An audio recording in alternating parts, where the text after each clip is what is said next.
जय जिनेन्द्र। जय जिनेन्द्र। जय जिनेन्द्र। जय जिनेन्द्र।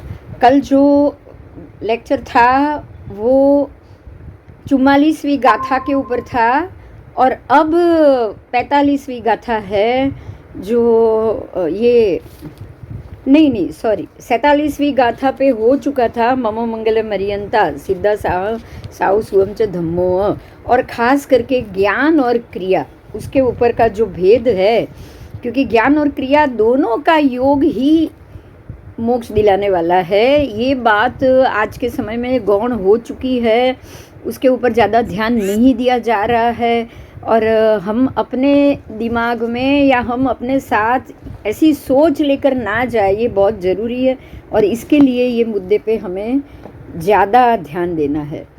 तो सम्यक दर्शन, ज्ञान, चारित्र तीनों की इम्पोर्टेंट है। सम्यक दर्शन, सम्यक ज्ञान और सम्यक चारित्र, ये तीनों अगर नहीं होगा ना तो सीधी बात है कि रत्नत्रयी से ही मोक्ष संभव है। मोक्ष मार्ग सम्यक दर्शन, ज्ञान, चारित्र आणि तीनों मोक्ष मार्ग है। तो हमारी जो 4 शरणा था उसके लिए भी हमने जाना और ये चीज़ के लिए जाना। अब आगे की जो बात है उस पे हम थोड़ा फोकस करेंगे।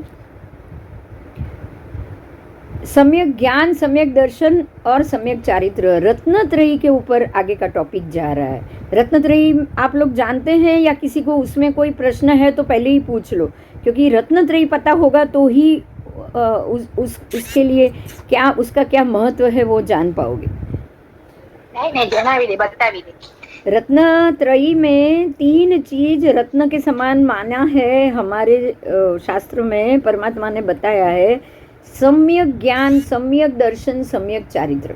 मतलब दर्शन, ज्ञान, चारित्र। सम्यक दर्शन पहले होगा, सम्यक ज्ञान आएगा, धीरे धीरे ज्ञान बढ़ेगा और ज्ञान बढ़ता जाएगा वैसे वैसे ही दर्शन साफ होता जाएगा, क्योंकि ये दोनों पैरेलल चलते हैं। फिर भी सम्यक दर्शन सबसे पहले होता है। किसी भी चीज़ को पहले देखोगे फिर वो उसकी जानकारी आपके दिमाग में आएगी, इसीलिए दर्शन को सबसे पहले रखा गया है। तो दर्शन, ज्ञान, अब ये दोनों जानने के बाद, जैसे कि परमात्मा को आप पहले देखोगे उनकी रिद्धि सिद्धि देखेंगे, उनके आसपास देव देवी देखेंगे, आर्यन परमात्मा जब विचर रहे हैं, तब लोगों के मन में ये सवाल आएगा कि ये ऐसी कैसी व्यक्ति है कि जिसके पीछे इतने सारे देवों आकर उनके महोत्सव करते हैं और ये सब करते हैं। गौतम स्वामी यहाँ तक पहुँचे थे, लेकिन जब उन्होंने परमात्मा का केवल ज्ञान होने के बाद पहली देशना और समवसरण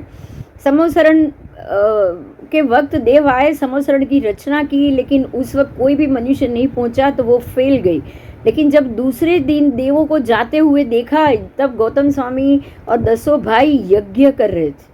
वो ब्राह्मण थे जो सबके अपने अपने 500 साधु और 11 भाई जो गणधर बाद में बने, लेकिन तब तो भाई थे।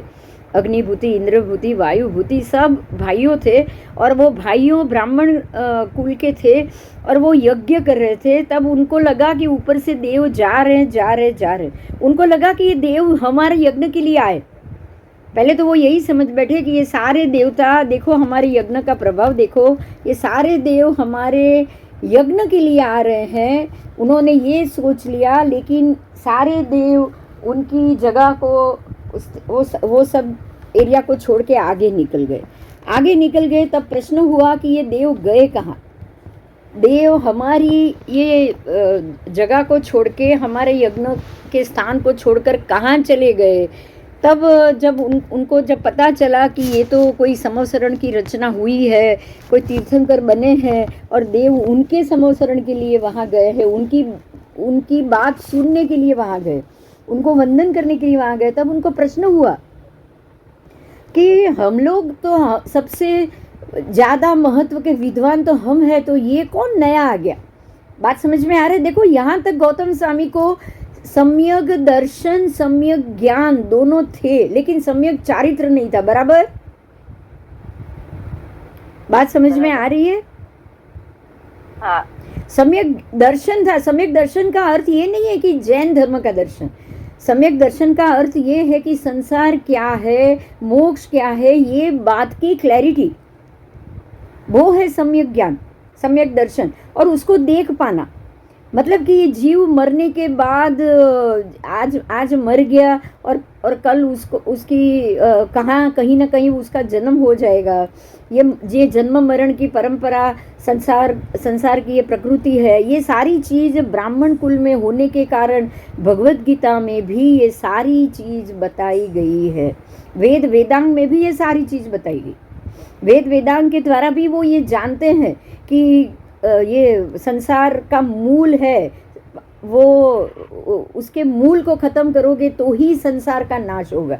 मतलब पुनरपि जन्मम पुनरपि मरणम पुनरपि जननी जठरे शयनम, ये हमें नहीं चाहिए। ये बात उनके वेद वेदांग ने भी बताई।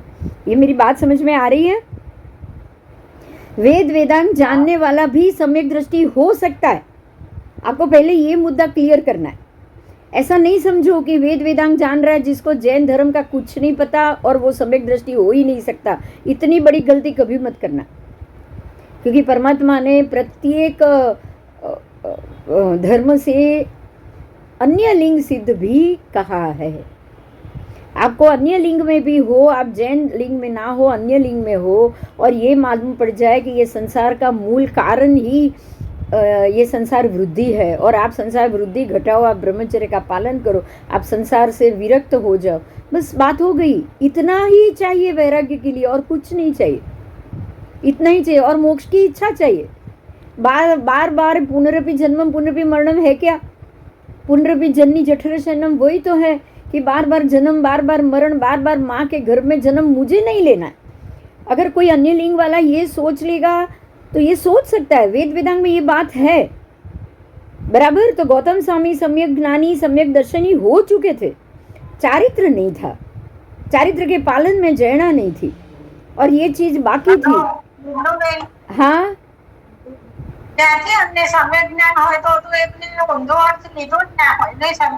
अरे तो एक यहाँ यही पे मुद्दा है, ध्यान दे। एक मुद्दा नहीं है तो क्या सम्यक दर्शन नहीं है? दक्षा सम्यक दर्शन સાંભળ પહેલા જ ભાવમાં નૈસાર ને જ્યારે સમ્યક દર્શન આવ્યું ને એના પછી ગયું પણ છે ને પાછું। એટલે એ વખતે એમને સમ્યક દર્શન ન કહેવાય ને। અરે તો ગૌતમ એમનું જ્ઞાન પણ સમ્યક નતું। તું અહીંયા ભૂલ કરે, સાંભળ, આના પહેલા મુદ્દો બી આવી ગયો। કેટલા પણ આવે ને પેલું બી આવે ને। હા, 1500 સમ્યક દર્શન ના 5 નહીં, પેલું ને ઓલું બે સાથે રહે ને, એક જ સમ્યક જ્ઞાન જ રહે। ક્ષાયિક સમ્યક દક્ષા સાંભળ, એક મિનિટ સાંભળ। ક્ષાયિક સમ્યકત્વ જેને બંધાયેલું હોય ને એ જે અંતિમ ભવ હોય એનો। ક્ષાયિક સમ્યકત્વ બંધાયેલું ન હોય તો ગૌતમ સ્વામીના ભવમાં કેવલી ને મોક્ષ જાય જ નહીં। પહેલી વાત આજ। અચ્છા, હા, હજુ સાંભળ હવે। ક્ષાયિક સમ્યકત્વનો આ નિયમ છે। ક્ષાયિક સમ્યકત્વ બાંધ્યા વગર તો તમે મોક્ષ જવાના જ નથી।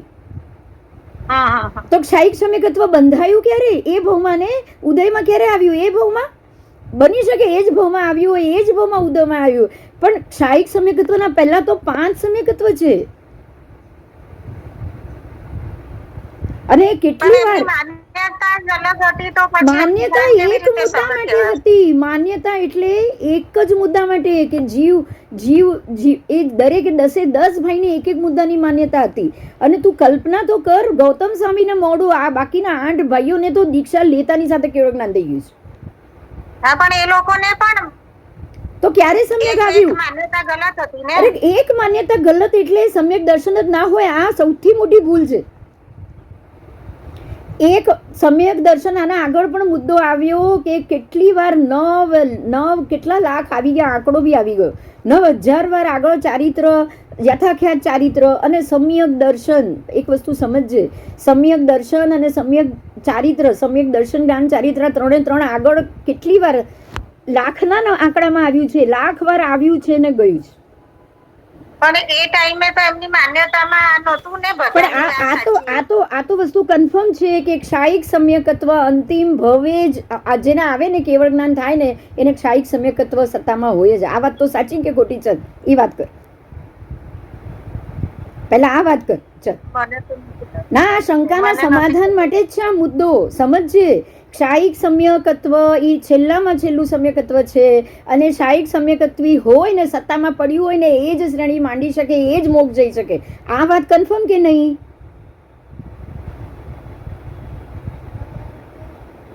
આ વાત સાચી કે નહીં? મને થોડું ઓછું સમજાય છે. કેમ નહીં સમજાયું? ફરીથી સમજતું. શ્રેણીક રાજા જ્યારે રાજા તરીકે જન્મશે ને એ ભવે મોક્ષ જશે તો ક્ષાયિક સમ્યકત્વ તો એમને 2 ભવ પહેલા બંધાયું.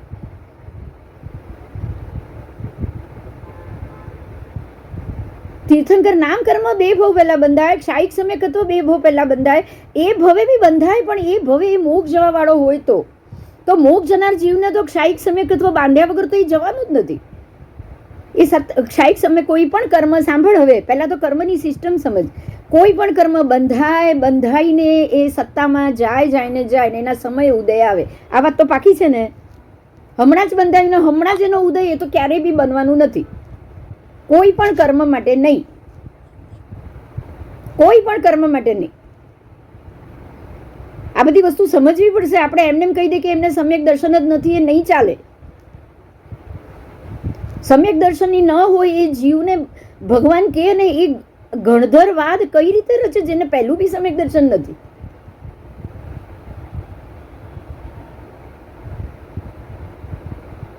સમજાય છે આ વાત?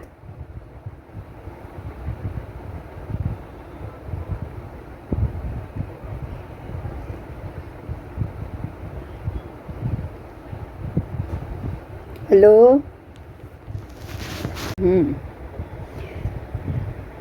આ જ કારણથી તમારે સમ્યક દર્શનના કેટલા ભેદ? 9,000 તો આના ભેદ આવ્યા. આગળ આંકડો છે, હવે અત્યારે તો મને યાદ નહીં આવે, પણ તમને જો યાદ આવે તો જોજો. અને કેટલા કંઈક જઘન્ય અને ઉત્કૃષ્ટ. મારે પાછો એ મુદ્દો કાઢવો પડશે. 9 લાખ અને 9.5 લાખ એવો આંકડો આવ્યો છે બેન, થોડા નહીં. સમ્યક દર્શન દેશાવકાશી વ્રતમાં આવી તો યાદ આવે છે કોઈને? મારું વચ્ચે ગયું છે ને, અને અત્યારે પણ તમને પોતાને તો ખબર જ હતી કે આ જગ્યાએ હું રોંગ છું કદાચ, પણ એને એમ નક્કી કર્યું હતું કે મને આ વસ્તુ જે સમજાવશે ये तो भाई तमें जो उन्होंने वो तय किया था कि जो मुझे इसका जवाब देगा उसको मैं गुरु मानूंगा. ऐसे सब भाई को, एक को नहीं, 11 के 11 का अलग अलग प्रश्न है. सबको एक एक ही प्रश्न की खामी थी, लेकिन किसी ने अंदर अंदर पूछा नहीं, क्योंकि वो जब समय आएगा, जब निमित्त होगा तभी वो कार्य होता है. तो यहाँ आपको पहले तो सबसे पहले केवल ज्ञान की जो सिस्टम है उसको ही पहले समझो, तो आपका ये क्वेश्चन ही आपका सॉल्व हो जाएगा. केवल ज्ञान क्षायिक समकिति ही कर सकता है, श्रेणी माननी पड़ती है. एक बात समझो, जो 14 गुण स्थान है ना, उसमें ये बात आती है, जब तक किसी को भी ऐसे ही केवल ज्ञान नहीं होता है, किसी को भी नहीं. मरुदेवा माता ने भी वो श्रेणी मांडी कि अरे मैं गलत थी, बेटा कर रही थी, मेरा बेटा तो वैरागी हो चुका है, मेरे अंदर मोह बाकी था बेटे का. ये इतना भी सोचने के लिए उनको इतनी तक भी श्रेणी माननी पड़ेगी. पहले तो ये सिस्टम समझो, केवली ऐसे नहीं हुआ जाता. केवली होने से पहले ये क्षायिक सम्यकत्व की ही ये श्रेणी होती है, और 7वें गुणस्थान के ऊपर क्षायिक समकिति ही जा सकता है. जिसने क्षायिक समकिति बांधा है वो 7वें से ऊपर जाएगा, श्रेणी मांडेगा, और वो 11वां गुंठाना कूदेगा, मतलब 10 से सीधा 12वें में जाएगा. जिसने उपशम श्रमकित बांधा है वो 7वें के बाद श्रेणी मांडेगा, लेकिन 11 से नीचे गिरेगा. आपको ये समझना ही पड़ेगा. तो कभी भी कोई भी व्यक्ति अपने अंतिम भाव में वो सीधा केवल ज्ञान हो जाए, अगर उसको क्षायिक समकित सत्ता में है ही नहीं, ये बिल्कुल पॉसिबल नहीं. इतना समझ लो बस. और सम्यक दर्शन का एक तरीका नहीं है, आगे कम से कम 1.5 लाख के आंकड़ा आ चुका है कि इतने उसके स्टेप होते हैं. देशवीरती और सर्ववीरती का ही आंकड़ा था, उसी में इतना आंकड़ा आ चुका है. और बड़े मोटे 5 सम्यक दर्शन बताए: दीपक सम्यकत्व, क्षायोपशमिक सम्यकत्व, उपशम सम्यकत्व, क्षायिक सम्यकत्व. उसमें जो क्षायिक सम्यकत्व है वो जब तक सत्ता में ना आए और उसका उदय ना हो, तब तक आप गुंठान की 12वें 13वें सहयोगी तक आप पहुंच ही नहीं पाओ. तो आप सीधा ये सोचो कि मैं 2 मिनट के अंदर ही गौतम स्वामी आए और उनको यहाँ आए और ये जवाब मिल गया, ये सम्यक दर्शनी वो नहीं थे, उसको सम्यक दर्शन भी बाद में हुआ, ये बिल्कुल संभव नहीं। क्योंकि हमारे दिमाग में ये जो अभी तक की मेंटालिटी है ना कि वो तो हिंदू धर्म है और उन लोगों को तो सम्यक दर्शन होता ही नहीं, पहले तो ये मेंटालिटी निकालनी पड़ेगी, पहले ये मेंटालिटी निकालनी पड़ेगी। गौतम स्वामी महावीर स्वामी से पहले से साथ में, आज के नहीं, तीसरे भव से साथ में, तीसरे भव में भी उनको दीक्षा लेने का मन हुआ था और वो इनके पास आए। ऐसा नहीं, अगर अगर मोक्ष इनके साथ में नहीं लिखा होता ना, इनके भी ये 27 भव लिखे नहीं होते ना, तो वो उसी वक्त ऋषभदेव भगवान के पास जाके दीक्षा ले लेते। उनको उस वक्त दीक्षा लेने का मन हुआ ना, वो भी सम्यक दर्शन के बगैर पॉसिबल नहीं। आप इतना समझ लीजिए। जैसे नैसार को सम्यक दर्शन मिला नवकार सुनने से, तो गौतम स्वामी ने तो दीक्षा ली है, तो बिना सम्यक दर्शन दीक्षा लेने का मन कैसे होगा? तो हमारे पास इसकी विगत नहीं है ना, इसका मतलब ये नहीं कि हम ये चीज़ को समझे ही नहीं, हमको पहले इसके लिए सारे सम्यक दर्शन को समझना पड़ेगा। क्योंकि भगवान का रास्ता मिले, भगवान के गुरु मिले, भगवान गुरु के रूप में मिले या और कोई महात्मा भी आपको मिले, यहाँ तक कि नौकार भी मिले, तो बिना सम्यक दर्शन नहीं मिल सकता। बराबर? आओ,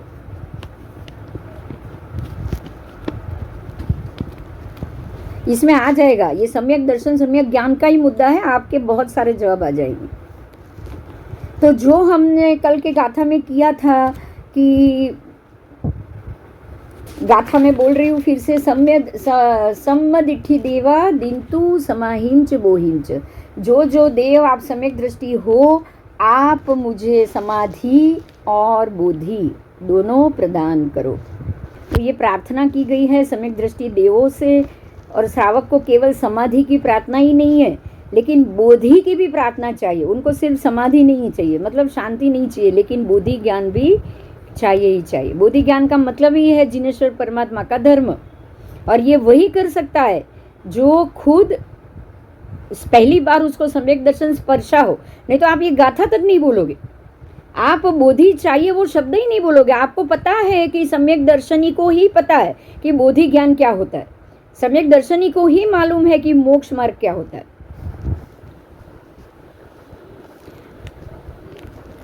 श्रावक के घर में सम्यक ज्ञान और सम्यक दर्शन से युक्त दासत्व होना मुझे स्वीकार है। मतलब कि मैं ऐसा दासत्व स्वीकार करता हूँ, इसीलिए मुझे श्रावक के घर में ही जन्म मिले। ठीक है, उसको ही मैं श्रेष्ठ मानता हूँ, क्योंकि यहाँ पे ही धर्म प्राप्ति सुलभ है। परंतु मिथ्यात्व से मोहित ऐसा चक्रवर्ती बनना भी मुझे इष्ट नहीं है, क्योंकि धर्म के बिना ऐसा चक्रवर्ती भी पणा भी नरक के में ले जाने वाला ही बनता है। ठीक है, तो ऐसी चिंतन करना है, ऐसा सुश्रावक ऐसा चिंतन करेगा ही करेगा।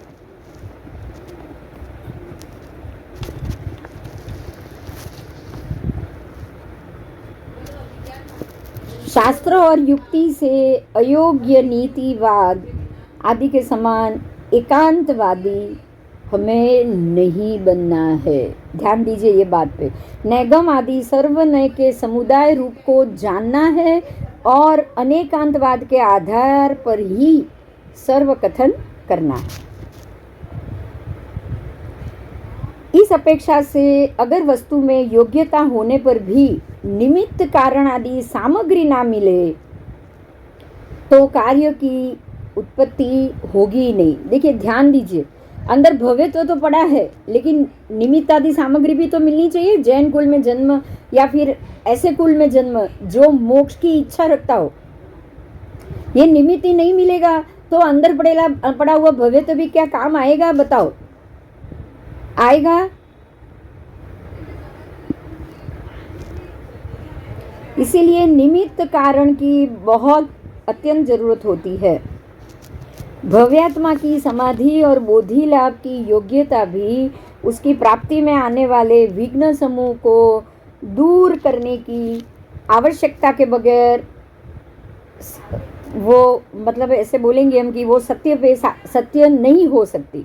समझ में आ रहा है? जब तक आपके निमित्त ना उत्पन्न हो तब तक आपके अंदर पड़ा हुआ ज्ञान, आपके अंदर पड़ा हुआ दर्शन और ये निमित्त सामग्री कुछ भी काम नहीं आएगी जब तक उसका निमित्त खड़ा नहीं होगा। अब निमित्त खड़ा कौन करेगा बताओ? अंदर सब कुछ पड़ा है, भविष्य पड़ा है, समझ पड़ी है, ये सब पड़ा है, लेकिन निमित्त खड़ा कौन करेगा? दर्शन, कर्म करेगा। कौन करेगा? या तो अंदर पड़ा हुआ कर्म, जब तक वो कर्म उदय में नहीं आएगा तब तक, भाई कर्म उदय में आए वो ही तो निमित्त है कि नहीं बताओ? कर्म उदय में आए वही तो निमित्त है। अब तक क्या परमात्मा के समय में हमारा जन्म नहीं हुआ होगा क्या? बोलो, इतने उत्सर्पिणी असर्पिणी में इतने भगवान हो गए, क्या हमारा जन्म नहीं हुआ होगा? ऐसा आप सोच सकते हो?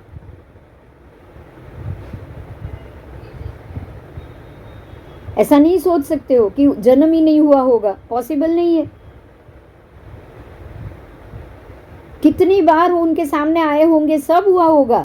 मतलब वो पात्र तो था ही जो हमको ये बात समझाए, लेकिन अंदर से जब तक अंदर पड़े हुए हमारे कर्मों का फैसला ना हो, अशुभ कर्म दूर ना हो, शुभ कर्म का उदय ना हो, या शुभ कर्म का बंध हम करें ही नहीं, तब तक क्या ये बात सम्यक दर्शन या क्षायिक सम्यकत्व संभव है?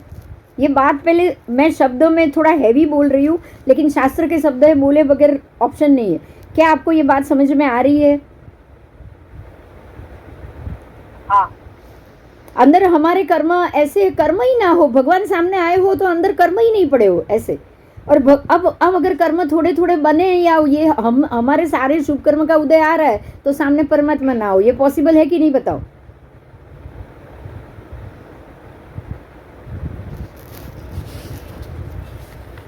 है ना?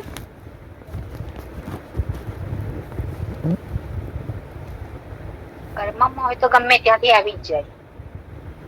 कर्म उदय में आएगा तो कहीं से भी आ जाएगा, पर कर्म जब तक उदय में ही नहीं आएगा, कितने भी भगवान सामने हो, गुरु सामने हो, आप ऐसे कुल में भी जन्मे हो तो भी कुछ नहीं हो पाएगा। बराबर?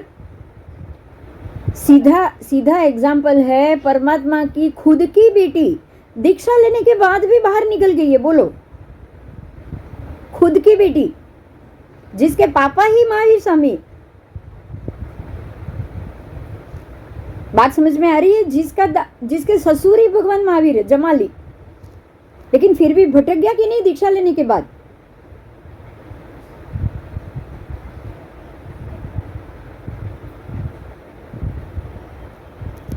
अगर अगर अगर दीक्षा लेने के बाद ही क्षायिक संकेत आ जाता ना तो जमाली को भी आ जाता, और वो सम्यक दृष्टि हो तो ही दीक्षा लेता ना तो जमाली को भी उसी वक्त लेके उसी भव में मोक्ष हो जाता। कुछ समझ में आ रहा है मुद्दा?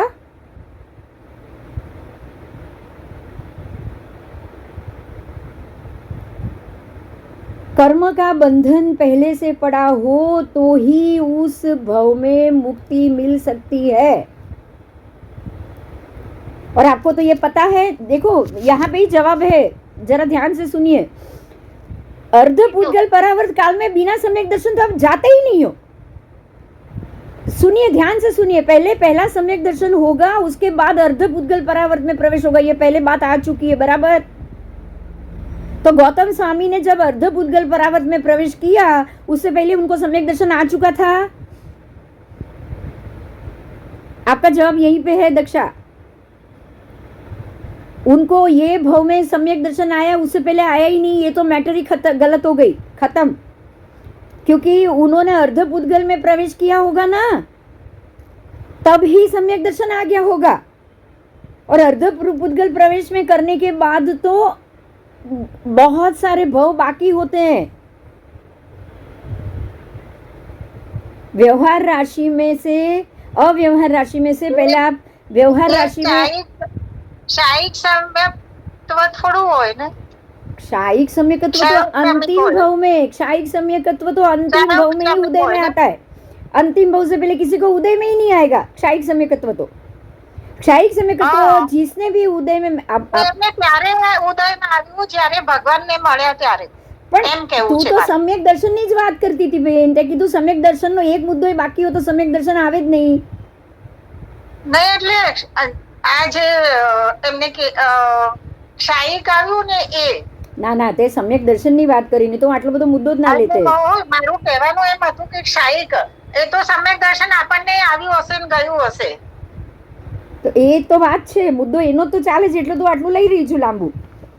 હા એ તો હું સમજી, પણ હું એમ કહું છું કે એ વખતે એમને સમ્યક દર્શન કીધું ને એટલે આટલો મુદ્દો લીધો મેં, નહીં તો આટલું લેત જ નહીં. છોડી દીધો હશે. હા હા, પછી ચાલો બસ હવે સમજાઈ ગયું ને. સરસ, હા સમજાઈ ગયું એટલે સરસ. બસ આટલો જ મુદ્દો જોઈએ મને. અચ્છા મીઠામી દુકડમ, તો ના, ના, તમે કઈ મારું વાંધો વાત સાંભળી પૂરી નહીં ને એટલે ના ના, કદાચ તે એવું સમ્યક થયું. દર્શન જ કીધું છે. તું રેકોર્ડિંગ સાંભળશે તો પણ તને ખબર પડી જશે. હા પણ સમ્યક દર્શન કીધું, પણ મારું કહેવાનું એ હતું કે ક્ષાયિક સમ્યક્ત્વ ક્ષાયિક તો મેં તને ક્ષાયિક તો મેં તને કીધું કે ક્ષાયિક સમ્યકત્વી જીવ તો એ ને એ ભવે મોક્ષે જાય. એ સત્તામાં પડ્યું હોય ને તો જ ચરમ ભાવ આવે, બાકી ચરમ ભાવ આવે જ નહીં. અને સમ્યકત્વ તો સમ્યકત્વના તો હજારો સ્ટેજ છે, એક સ્ટેજ પણ નથી. ચાલો કઈ વાંધો નહીં, આગળ. ઓકે ચાલો, એટલું ક્લિયર થઈ. હા હા, चल. श्राद्ध प्रतिक्रमण सूत्र में मुख्यता श्राद्ध. हाँ बोल. બિંદુ બોલો બોલો. એટલે જમાલીને પણ સમ્યક તો હશે જ, પણ આ નહીં હોય એટલે એને દીક્ષા લેવી પડે. जमालीने देखो एक वस्तु समझो, एक बहुत महत्व का मुद्दा है कि आपको और संसार भी बढ़ना होगा ना. एक बात और भी ध्यान से सुनो, और भी संसार बढ़ना होगा ना. मतलब क्या है कि सम्यक दर्शन जब भी आए उससे पहले आपको मिथ्यात्व मोहनीय का जो है समय वो जानना बहुत ज़रूरी है. कोई भी सम्यक दर्शन आएगा वो सम्यक दर्शन उत्कृष्ट से 70 कोड़ा कोड़ी सागरोपम तक वो उदय में रह सकता है. उत्कृष्ट से मोहनीय की स्थिति 70 कोड़ा कोड़ी सागरोपम कही. तो जमाली को, जिसको भी जमाली हो कोई भी हो, अगर एक बार सम्यक दर्शन आ चुका है और वो अगर वापस जाने वाला हो तो वो जीव 70 कोड़ा कोड़ी सागरोपम के अंदर ही मोक्ष में जरूर चला जाएगा. आपको ये समझना है. तो जमाली को भी आया ही है. जमाली भव्य ही जीव था. भगवान ने ये भी कहा है कि ये अभी निन्हव बना है लेकिन भव्य जीव है, भवांतर में वो जरूर मोक्ष जाएगा. तब उसको समझ में आ जाएगा कि मैंने ये गलत किया.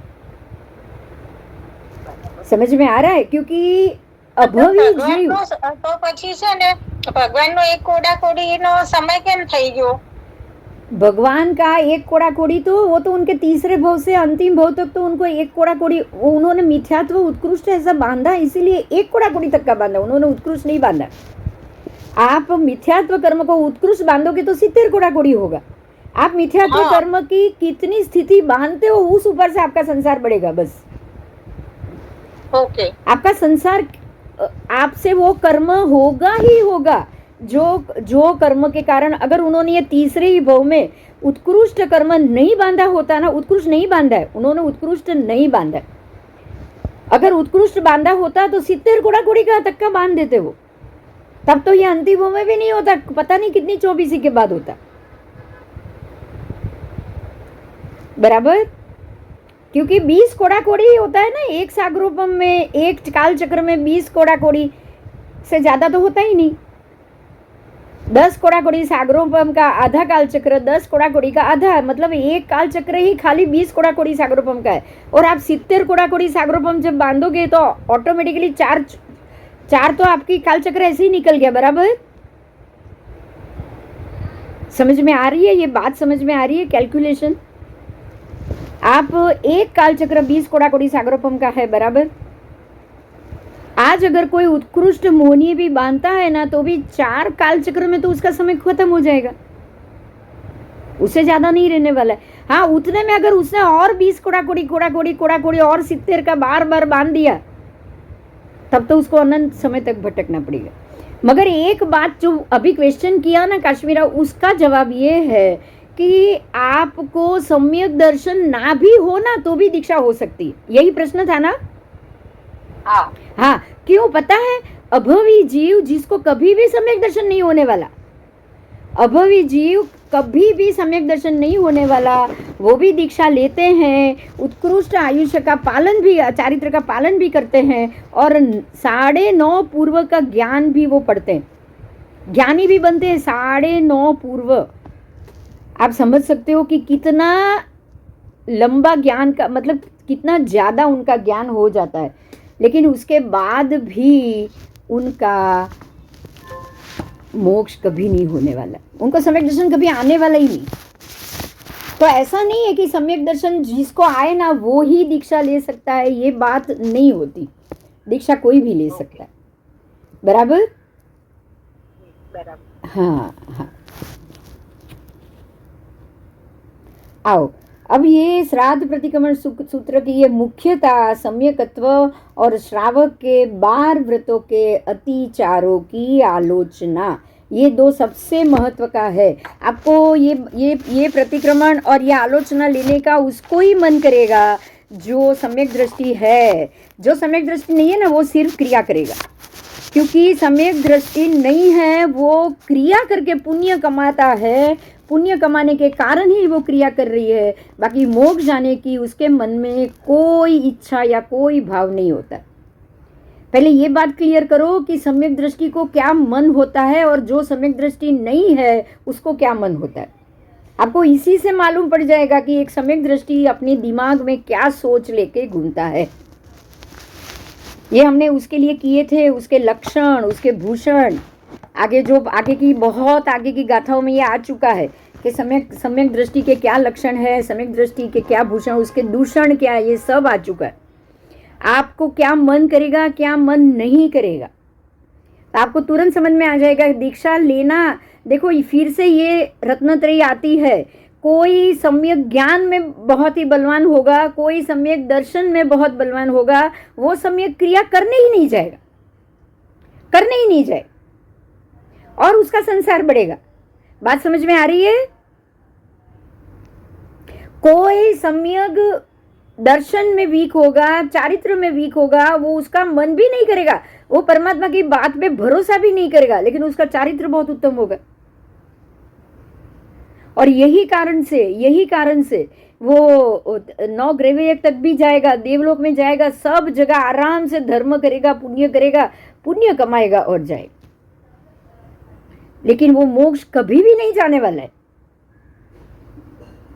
तो ये तीनों बलवान हो, तीनों में से एक भी बलवान हो और आप मोक्ष चले जाओ, ये बिल्कुल गलत मान्यता है, बराबर।